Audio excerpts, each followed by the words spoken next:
ডেটটা ছিল 13ই মে। একজন দিল্লির ক্লাস 12-এর স্টুডেন্ট বেদান্ত শ্রীবাস্তব ভীষণ এক্সাইটেড ছিল তার ক্লাস 12-এর রেজাল্টের জন্য। তার এক্সপেকটেশন ছিল সে ক্লাস 12-এর 90% বা তার অ্যাবাভ পাবে, কিন্তু সে যখন রেজাল্টটা চেক করলো সে দেখলো সে পেয়েছে 40%।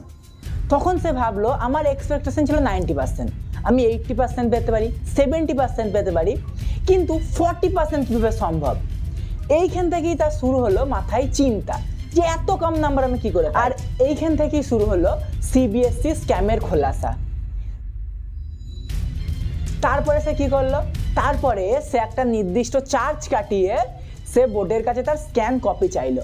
সে স্ক্যান কপি দেখে কি দেখলো যে প্রথম 3 পেজ তার খাতা, তার হাতের লেখা আপলোড করা রয়েছে, তার পরের 3 পেজ বা তার পরের 4 পেজ তার খাতা নেই, সেখানে একটা অন্য হ্যান্ডরাইটিং, মানে তার খাতায় সেটা নয়।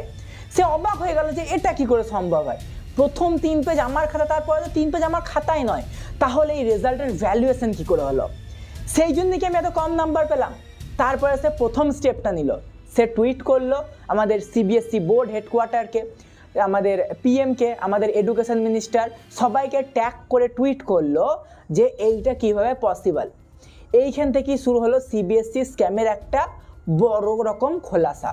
কিন্তু সে যখন এই স্ক্যামটা পোস্ট করলো, কিছু মানুষ কি করলো, তাকে পাকিস্তানি বলল।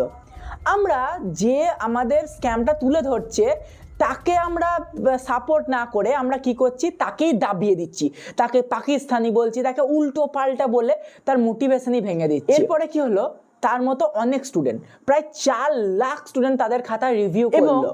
40,000 প্লাস খাতা সিবিএসসি কি করেছে, ভুল আপলোড করেছে।